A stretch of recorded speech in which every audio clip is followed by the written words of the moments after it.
Hey, welcome to the Cam and Otis Show. And I get to do my favorite intro phrase. And that is one of my good friends is joining us on the show, Matt Russell. Matt, man, good to have you here, brother. Man, I appreciate the opportunity. Coming all the way from Georgia, right outside of hot Atlanta, which ain't so hot this, believe it or not, right now. But Matt, man, I just want to know, I'm going to kick us off with the easy question. What the heck made you start being an entrepreneur? What's that catalyst? I was going to say start your own business, but I think you're bigger than that because I'm not going to even try and explain it because I want you to explain it and share with us how you got to this. I want to do this. Well, I hope you got some time because this is kind of a lengthy story. But to kind of summarize it, I grew up the son of an electrician. My dad worked for General Motors here in Doraville for many years after coming out of the Army. And when he came out of the Army and going to General Motors, he worked there up until the time where they had the massive layoffs. And because he was a licensed electrician, he went and opened his own electrical business. So he was his own boss. He was the first entrepreneur I got to see, which was very, very good. But I never really put a mindset behind it. I just saw my dad work hard. Fast forward, I got to, the point of my age where I was working for companies from, Pizza Hut, Domino's, your high school jobs, the retail shops. And I realized for me, my mindset is you can work for people if you have the same mindset, you have the same goals, you have the same visions. But fundamentally, when those things disalign, it makes it hard to create value and a consistency.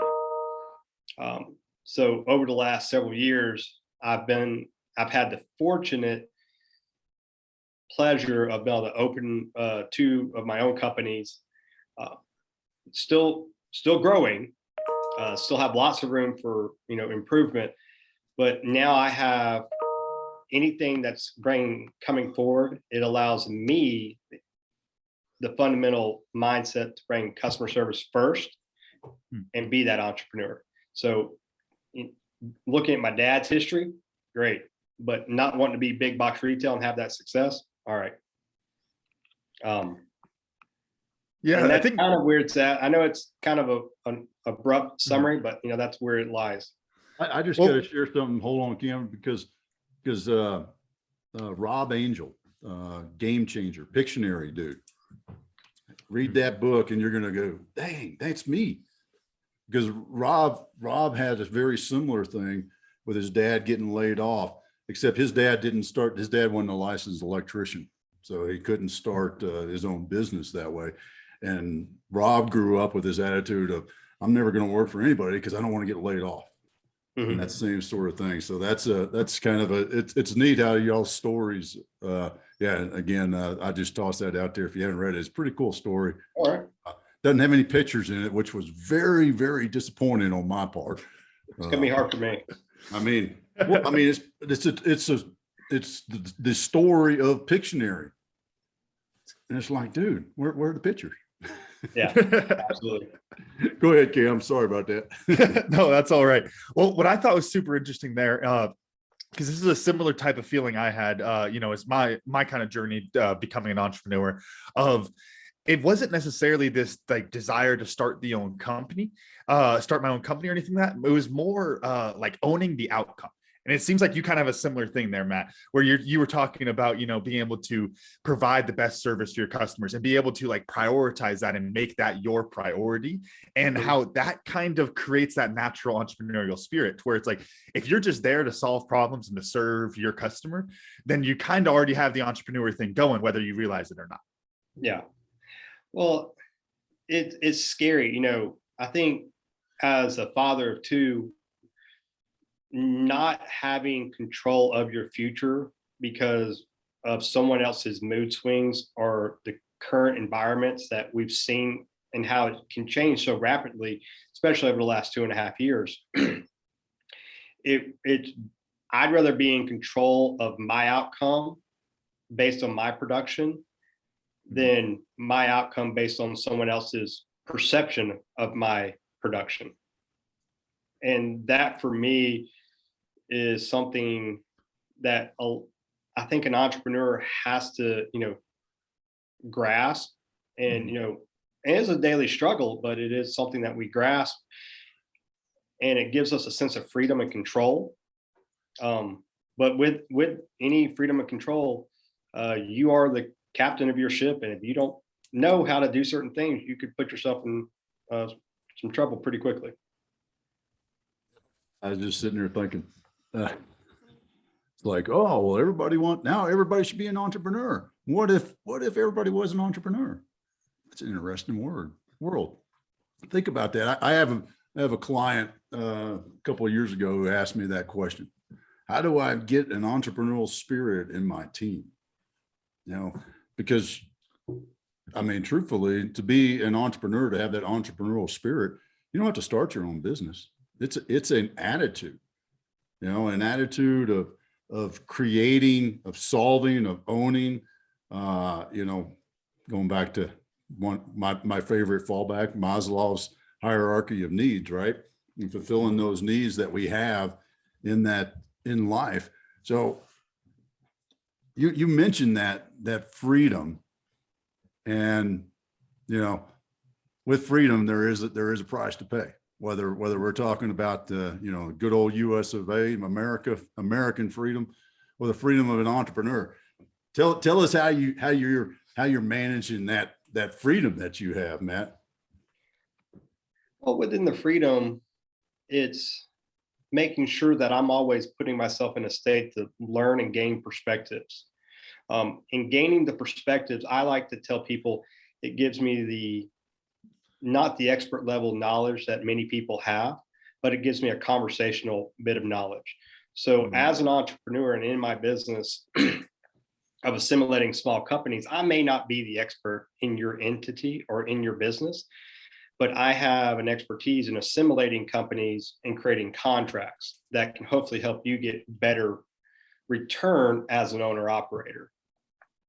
But also in these things, in talking with small businesses, I talk with CPAs, I talk with lawyers. So I'm constantly in the state of learning. I'm reading books, reading articles that allow me to bring more value to people and inherently bring more return from them, which is giving my perspective, my freedoms, a bigger breath to have momentum behind it. It's the winds of change, and hopefully I can keep those winds moving in the right direction, in a way that I see fit. And that's that freedom that I find. But how to gain more freedom, you have to gain more knowledge and gain a better network to allow your weaknesses. You can now share those weaknesses or have someone else's strengths be your strengths. And in freedom, you have to own your weaknesses. If you try to say, I can do everything, that's where you're going to fail the hardest, and it's going to be the most difficult to overcome. So, and the knowledge and self-awareness of that is fundamental for me. Yeah, I think there's an interesting thing there of, not having such a big ego, like you can learn everything out there, but I love the way you put it of conversational level of knowledge, because that's what I found in a few of my different companies, that's like the functional level where you want to be at, because you need to have an understanding that's good enough so you can ask good questions, not just stupid questions, but not wasting your time diving in on something that you already have an expert for. And my favorite example of this is one of my first jobs working with Cobra Valley Indoor Farms. And we were talking, one of the guys we were working with was great with plants and had all these grow systems. He'd been working for years and years on indoor farms. And I had an ag biz degree. I'd been working around plants and stuff, but I didn't actually know that much on like the plant science or anything there. But I learned just enough to be able to go in and get, hey man, young whippersnapper college kid coming in there with your degree, acting like you knew how to grow a plant. That's what you were. Let me. I didn't act like I knew. I accepted that I did not know, but I asked questions. That's the big takeaway. And you come in and I would say like, hey man, so why don't we build the system up this way? Why are we building it there? Why can't we put more lettuce into that system? Space it out differently, change the water flow, all these different things.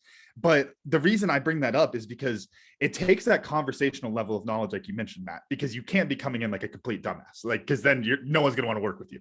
But goes back to one of my favorite things to talk about is creativity and innovation. That if you that a lot of creativity comes from people who are new in their fields or people who've been working in a really, really long time. And so if you develop this conversational level of knowledge and then you're willing to go in, maybe feel a little stupid asking some questions, that's where you can find those nuggets that people that are inside of the industry or inside of that, school of thought might have missed out on. And that's where you can get some really great innovation. But it goes back to kind of to your point, Dad, not coming in like the, young whippersnapper with the degree saying, I know everything here. It's, hey, I don't know crap. You know a lot. Here's my idea. Let's talk through this. What's working, what's not working, and being able to have that kind of an honest conversation there. Absolutely. Well, and for me, I think I gained some of that perspective.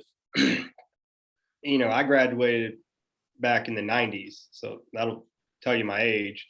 But with that being said, is I had the opportunity to go to college, and some things happened where I did not get to stay in college. So 10 years go by. I've met my wife, and she now encourages me to go to college. So now I go to college. I realize it's not as hard as I made it out to be, because I've had the school of hard knocks. I've worked for people. I've seen some things. I've gotten an education from the school of hard knocks. So now being in college, I have this perspective that I would not have had if I would have come straight out of high school, which allowed me to then parlay that directly into my master's degrees, which I found easier because it was something that was highly focused in what I wanted to do, because now I'm getting better education in what I find value in, and where I think I can take that value to help my friends, my colleagues, my network. And for me, being I'd like to call it, a blue collar down in the dirt digging ditches, to a high level executive, with some companies, and seeing it from all sides, you can see how things are built and tore down. And I've had good managers and bad managers. And when you look at a pyramid, some people say that's the structure. I've seen other pyramids where they're flipped upside down, say this is the structure. So with that, that's given me that humility to go in and learn. Like, yes, I've been an energy guy for a long time. And that's where I've really developed my name, my voice is in the energy space. But there are so many people that know way more about energy, but it's very specific to a certain segment of the energy market, where I have to go and lean on them to be that. But now I'm assimilating my knowledge with their knowledge, and I'm taking my influence and leveraging it with their influence and bringing forth change that other people have not seen, which inherently is allowing us to move and get momentum for the clients that we're trying to service. Because I think in the energy space, it's about creating a better environment for our children. Now, we may not all be driving hybrids and eating nothing but kale, but Kale grown by aquaponics. Don't forget that. Yeah. But, like for me as an individual, if I can say that I saved my book of business, several $1 million in a calendar year, that's substantial just on their energy cost. So when you look at that on a grand scale, and then you look at that and times that by my book of business or my network and how they're impacting this stuff, you can truly see change happening. But I think as an entrepreneur, we get so focused and can get so isolated on our own little bubble, and not, parlay our relationships to really gain momentum. And again, that's my opinion, and maybe someone will resonate with that and say, heck yeah, but other people may say, heck no. Well, you know what? I was just going to say, I'm stretching a little bit, but I'm going to have some fun with this segue Yeah. because watch this, Camden. I almost sent you a chat message on this one because the age of your boys, you're also a T-ball coach, and I feel like you just put the ball on the tee for me to ask you what your purpose is, because I hear this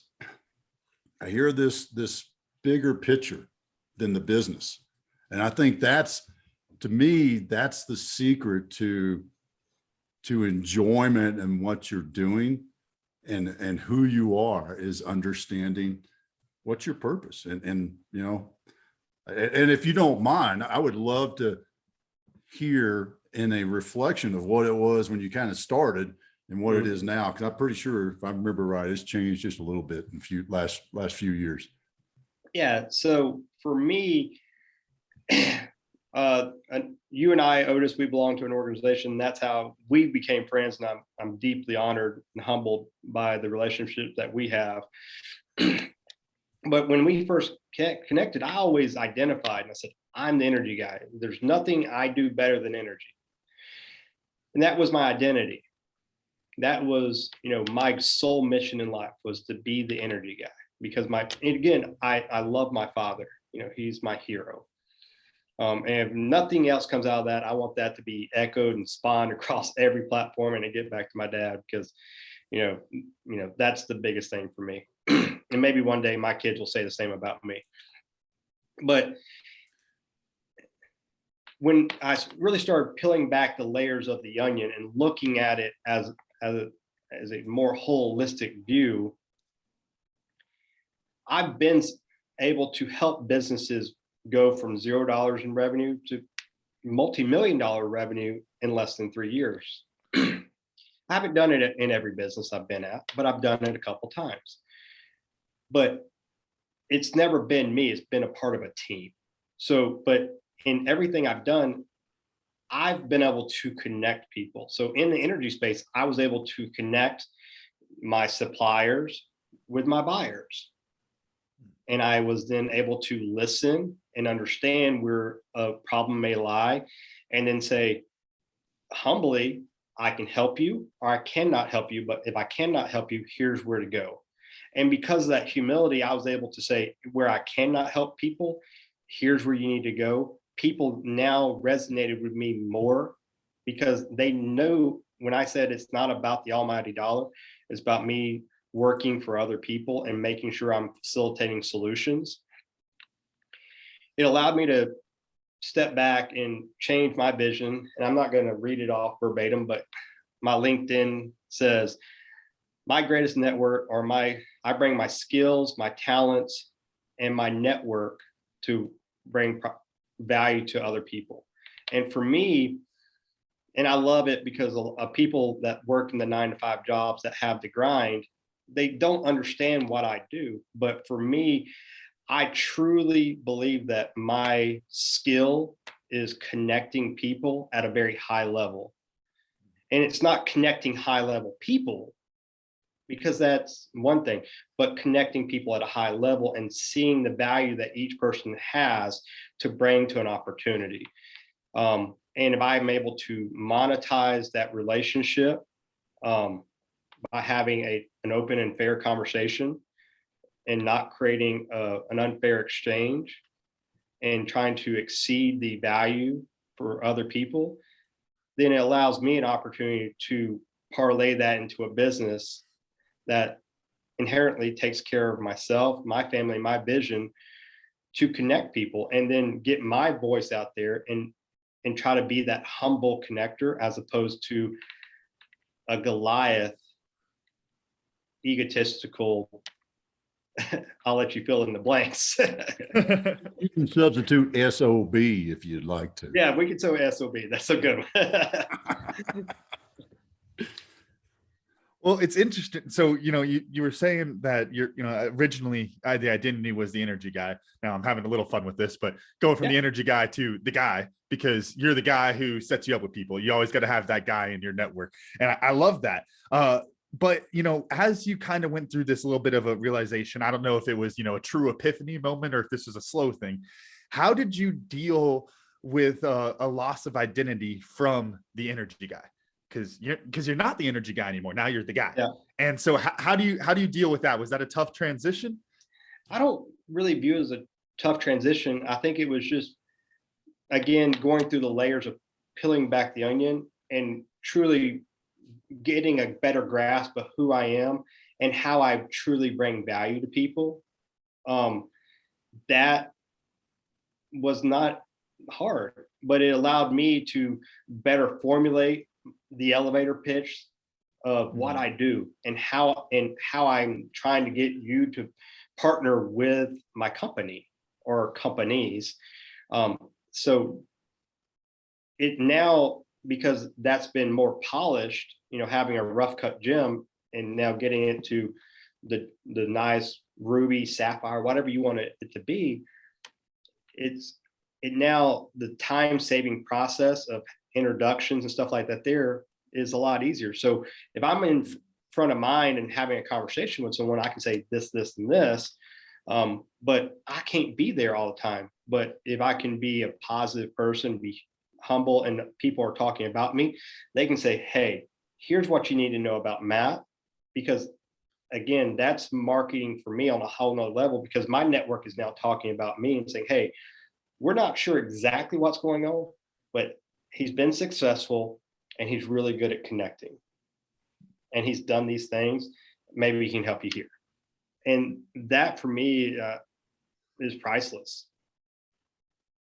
I love almost a demonstration of that is yeah, I hate to say it, like I can't, my vocab is diminishing apparently, because I can't come up with a fancy way of saying it. But I know what you were doing with ProCents, and I know what you're doing, what you've just started. As a matter of fact, those of you watching on the YouTube, the picture behind Matt is a reminder. Yep. Completely different area. So that's a great example. I mean, just walk us through a little bit of that story of how you went from, I mean, truthfully, like you said, the energy guy, to now you're doing medical research, if I remember right. Is that right? Well, medical lab testing. So yes, there. Thank you. So yeah, I am an entrepreneur, and I have the two companies. I have ProCents and Arcor. That's where my passion lies. That's where, any additional revenue I have, I go to put into that to, build that. I haven't taken a salary from those, but in that being said, because I haven't taken a salary, I do have a full-time employee who helps me run stuff and help me grow ProCents 50% from June to October, and then another 50% from last quarter of the year. So I've got to make sure I take care of him. But since I do have necessities and a family to take care of, a friend of mine, a mentor, has helped me identify starting two businesses, for tax reasons. I'm not a CPA, but for those that are listening, talk with your CPA if you're going to open a business or be an entrepreneur about opening two and the tax ramifications to doing that. Because opening a business, it's only about $150. And also, if you're talking to investors, if you don't have your tax or your business license already set up, they don't view you as fully invested because you haven't made that initial investment to get forward. But I had the opportunity, because I have been successful in connecting people and bringing value to businesses and creating some SOPs and seeing things in a different light. I was like, man, this is an opportunity to learn something.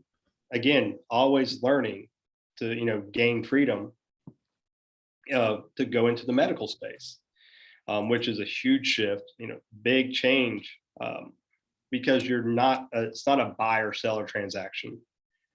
I wish it was. It'd make things a whole lot easier. But in the medical field, it's a doctor ordering a test, patient getting the test, insurance deciding whether they want to pay for the test. Because the doctor doesn't pay for the test, patient doesn't pay for the test. Now you got to figure out if insurance is going to pay for the test. So it creates a lot of legalities that you have to look at, but it's been fun. And for me, in my time here, it's been very nice for me to see the benefits.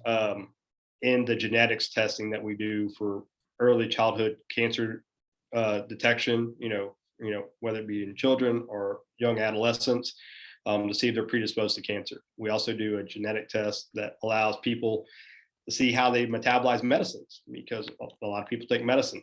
And it tells, it gives a doctor a blueprint of how you metabolize at a very specific level, as opposed to the blanket statements. And then it's given me a inside track to this little virus that's going around called COVID or something. The Rona is how we refer to it on this show, because it I don't want to capital letters. I don't want there to be a little box showing up later like fact check.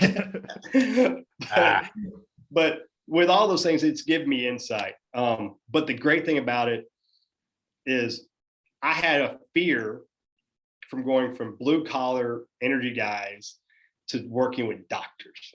You know what? I found out they both went to school. One went to a school of hard knocks and a trade school. The other one went and acquired a lot of debt, but has done well and dedicated a lot of time. But both of them have a problem that needs to be solved. Both of them have complex issues that they're trying to work through, whether it be supply chain, hiring of the right people. It's always the same problem. And luckily for me, and my network has only gotten bigger, because I was only, for a while, my LinkedIn looked like the who's who in the energy space. Now my LinkedIn is, who's who in the medical space, pharmaceutical space, cardiologists, oncologists, neurologists.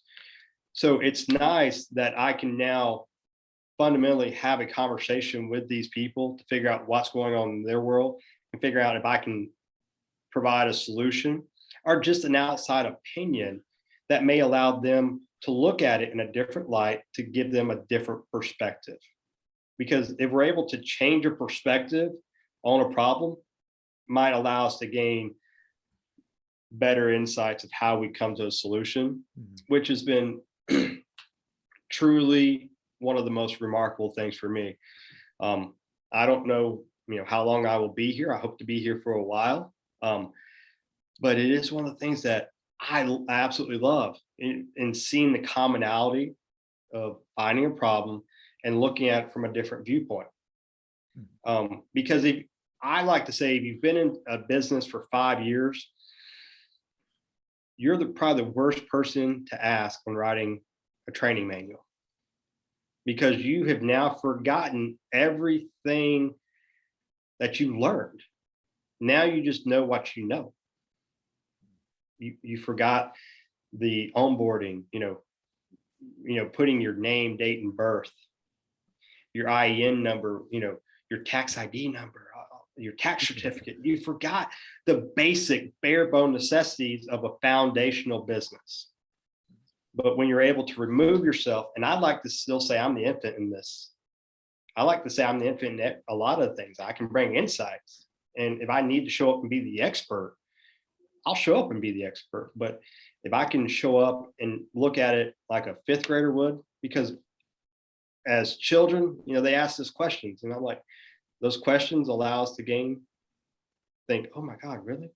I didn't think about it that way, because we're too close to it. But when we're able to get outside the box and look at it, man, the opportunities are boundless.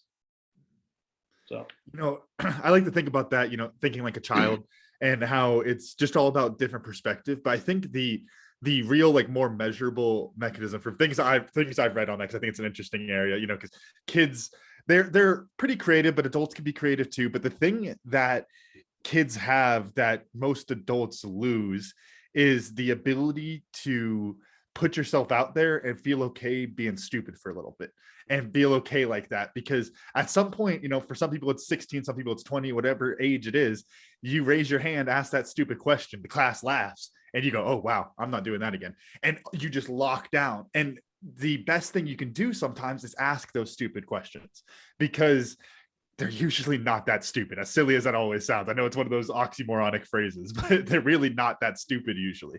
And even if they are, if you can have a real dialogue around where the conversation came from, why it's stupid and that kind of thing, you could probably still get a lot of knowledge out of that conversation. Absolutely. Unless you're in, I wish I could remember which school it was, but unless you were in that Army class that I was in, and the instructor says, there's no stupid questions, and somebody asks one, and he goes, yep, there are stupid questions. So yeah, because, well, I don't want to go down that hole, but pay attention in class, kids. Let's just say that there's your lesson for the day. Matt, I want to know how you got the guy running ProCents, which I love that story, but I want to take a step up a couple of levels on the bigger picture. How do you find, because a lot of our listeners have this same question, how do you find quality people to put them on your team and keep? Well, I will say that I found him just because he was in my network of friends. I'd met this gentleman probably 8 years prior. He was working for a competitor. When I was working for a large supplier, he was working for another supplier. We went up against each other, but our products were not in the same field. So I would recommend him and he would recommend me. And this trust became apparent between each other. And then I watched his career, he watched mine. And I knew that he could do more. And I knew his skill sets were where mine were lacking. And my one of my skill sets I have to work on a daily basis is being able to write stuff down. Yes, I'm in a place where creating SOPs, but it's a challenge. I still have to take time, carve out times of my day to make sure I'm putting that in process. But in my own business, I wasn't doing it. But knowing that he could be the man to take my ideas, my vision that I'm putting out there, put it down on paper so it can be digested, it can be seen by a variety of different people on whether you're a buyer or seller, was something I needed. And then also because I'm on the East Coast, he's on the West Coast. It's not to say we have different political views or religious views or anything like that there, but when you live in two different parts of the country, you see things differently because of what's around you. So it allowed me the opportunity, one, to gain 3 hours of my working day, because he works 3 hours past where I work. But it allowed, I always ask people to poke holes in my plans, because the more holes I can have poked in the plans I have moving forward, and if they are something that need to be fixed or just something that need to be cut out of the plan altogether, really allow me to have the best laid plan. But I'd rather have those holes poked in as quickly as possible. And he's not one that thinks I'm all that. He thinks I'm just another guy, just like everyone. I think everyone else is just another guy. And he tells me that. We had a call yesterday. It was quite funny, the way we greet each other. But regardless, No, stop. You can't skip over that, dude. You got to tell us what. So every time he gets on, he's like, man, he's like, you look prettier and prettier because you just keep shaving, He's like, keep getting prettier. You may have to date you. And then I'm like, well, you keep getting fatter and balder, so you may have to ask soon. I'm gonna say no. It's just guy talk. And that's yeah. But we don't. But when you can look at each other and not be fearful and have a real conversation, that's where things happen. I think so many people want to be brought to the table because they say yes. I want people at my table because they say no and they challenge what my thoughts are. It's not that I want to be challenged everywhere I go and everything I do, but if I can be challenged in the right ways, I'm only going to grow. People that fear challenge will never grow. And and I feared that for a long time. But, I was also the person that my mom said at an early age, I should have been an attorney because I love to argue. But also in that same regard, that fight mentality, I was always, as I got older, I realized I wasn't arguing. I was asking questions, and people, they got offended because they didn't know the answer, but they were in a position of authority. So I'd rather have people around me at the table that are going to challenge my authority, because that means I'm going to grow, and that means my company is going to be better for it. And the company does not survive unless I have people that buy into it and we're bringing value too. So, for me, that's the key for me. But he's just a good, hardworking guy that's driven. He got his MBA late in his years, like I did. So there's some commonalities, but there's also differences. But it brings the best out, I think, in both of us. That's great, man. And I think that the core is the core values are similar, and that's what brings it together. And then you did the matchup of, well, he's good at this and I'm good at that. Those are complementary, and that's a great way to add in a teammate, as opposed to bringing in a mini me, a yes man, whatever you want to call it. Because if you're doing that, then you never see the known unknowns, and you definitely will never be prepared for the unknown unknowns, which is, in life and in business, you got to be ready for both of those. Absolutely. Well, boy, what did I learn? And that's where I'm struggling, because, man, we didn't grow up in the same part of the country, but the culture, you talk about that East Coast, West Coast culture. Well, Georgia and Texas, not real close, but there's a lot of similarities in some of the things you said. I'm like, yeah, okay, yep. And now that I've fumbled around, I was going to look back at my notes. Quit stalling. I know. Oh, I found it. Oh, hey, if anybody ever wants to know how I do this, I don't know. No. I take notes, I write things down, and then I forget what the heck I wrote down. Where was that one I said, man, that was a good one. And so when I do those pauses, you know what I'm doing? I'm looking down at my notes, trying to find that thing I said I'd learned. And the one I liked was when you were talking about why you became an entrepreneur. And it's so true, but there's so many, you don't have to own your own business. It goes back to that entrepreneur spirit. You don't have to own your own business to do this, to have this attitude, but it's to be in control of your own outcomes. And yes, you can do that by starting a business, but you know what? You can do that right now working for Acme Bricks.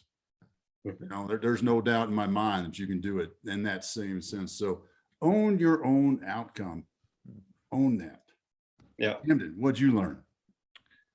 Matt, you said this earlier. I loved it. It was always learning to gain freedom. I think that there is probably a Sun Tzu or an Aristotle or a somebody who said that at some point that I've read it, but gosh, you put that in plain English so much better. And I love that. Always learning to gain freedom.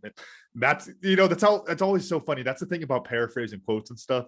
As much as it always seems odd when you paraphrase things, you got to update the language, because I ain't going to remember that quote until I heard the way you said it. Yeah, absolutely. Well, and for me, that's the perspective. We hear things 100 times, and it's the exact same thing, just reworded. But you hear it one time, it sticks with you, because it's the perspective that you needed to hear at that time that allowed it to imprint on your brain. The change of voice. I'm sorry, I gotta get the quick story in there. I got a guy I coach little kids rugby with out here in Tucson, and for the men's team, he wants me to come out and do some coaching. And we're like, oh yeah, what do you want to work on? And we kind of go through these things, and he basically outlined what he wanted me to come coach. I was like, oh, that's interesting. Do you not? And he said, no, I've said this 100 times. They just don't listen to me. And I need you to come and say it again. So they go, gosh, that kid's smart. I should do that next time I play the game. And because all it is just for whatever reason, that different voice, and it just resonates. Yeah, absolutely. Matt, I'm not going to make the Miss Suzanne comment that would get me in trouble at this point. So I'm going to stay in the flow. Matt, what'd you learn, man? Well, I think for me, Camden said it best. And it's, when do you stop fearing asking the stupid question? And I think, and I'm going to throw an answer out there just for people, that are struggling to find one. So I think back, people stop fearing asking a stupid question on their first job interview. Oof, that's a heck of an answer. And the reason I say that is because of the conversation that we had. Is, as an entrepreneur, you may not be an entrepreneur and open your own business, but you can be an entrepreneur and own your output within a business. And if you are wanting to bring change within an environment, you have to ask the hiring manager, do I have the freedom to bring change that's going to better the business? Because the second you get shackled down, you start, there's a cage that gets built around you, there's a wall that gets built around you, and it hinders everything. Because as children, we talked about, children ask questions, and they're always bringing stuff, and they practice asking questions. We stop asking questions at some point, and I think it's when we have our first interview, because we want to be accepted as opposed to respected. Yeah, who was it? You and I are both just sitting here pondering that one. Well, no, I'm trying to Accepted. oh, shoot. Wow. It's a paraphrase from Dr. King, and for those of you who are keeping track on your calendar, this podcast is recorded the day after Martin Luther King Jr. Day.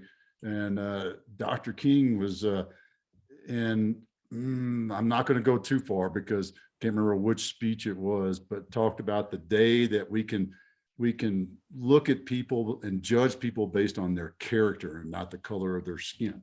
Mm-hmm. There we go. Oh man, I'm feeling pretty good about that. Could Yeah. fact check me on that one. I think that was from the "I Have a Dream" speech, if I remember right. Sounds about right. Yeah. So either way, I know it was Dr. King that said that, and it's a pretty powerful thing to think about. Be judged on your character. Mm-hmm. Think about it that way.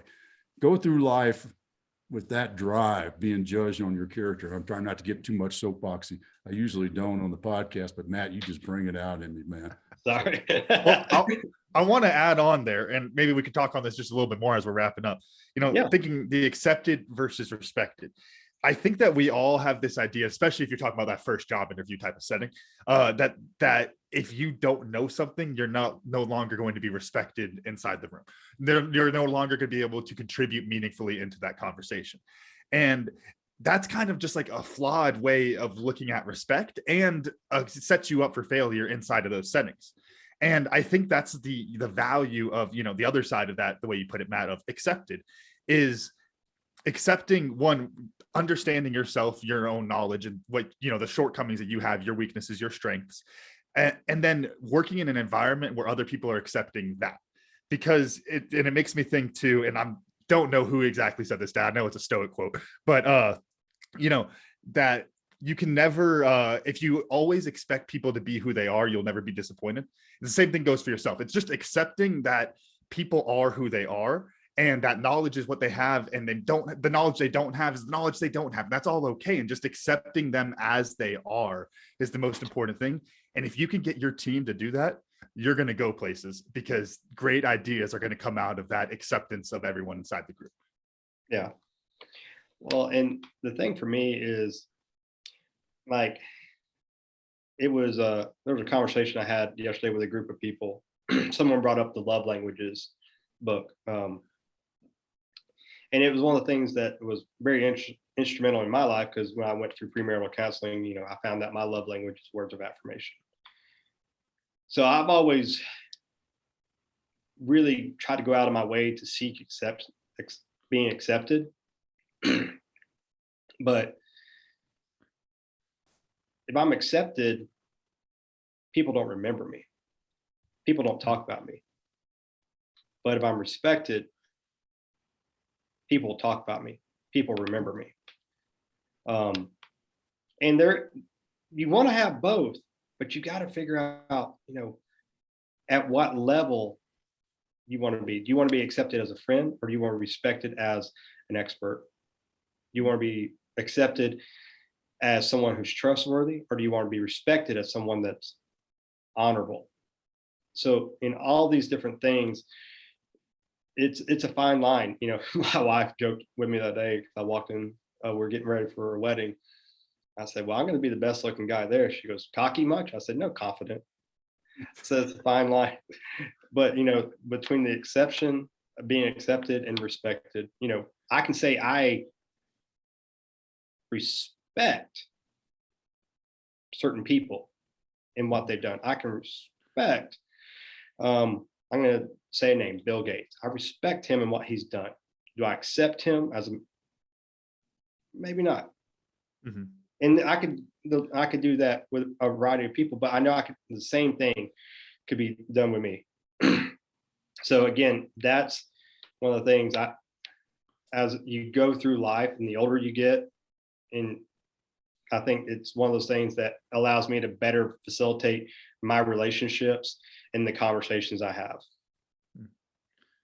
Well, I read the Love Languages book, and I would like to say, Matt, that you did a great job today, and I'm very proud of you. And I would like to thank you for coming on to the show. I'm just making sure that he gets the words of affirmation. I'm trying to be helpful. Well, you stole my line. I was going for that. I was gunning for it, but that was just like that was the easy. Slow it down, that old man. sets you up.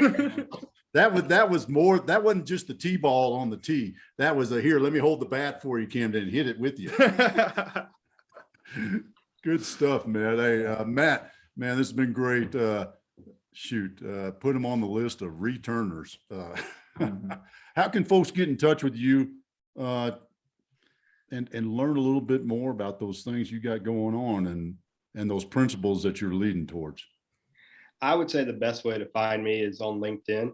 So it's Matt Russell. And then after my name, just put in MBA, and then you'll find some other characters that are certifications I got within the energy field or energy space. Is the best way to find me. I love to connect with people. I love to interact with people. I love to gain insights from people and perspectives, because the more I know, the more freedom I have. Love it, man. That's a great round out, man. The more I know, the more freedom I have. Thank you for that, Matt. Thank you for your time today. Good talking to you. Camden, run us out. All right. Thank you all for listening to today's show. Special thanks to our guest, Matt Russell, for joining us today, and our sponsor, Tribe and Purpose. Find your purpose, find your tribe. You can check out recent episodes of the Cam Minota Show on Spotify, Apple Podcasts, wherever you get your podcasts, and check out a full archive at thecaminotashow.buzzsprout.com. The Cam Minota Show is on Facebook, Instagram, and Twitter. Thanks again. We'll see y'all next week.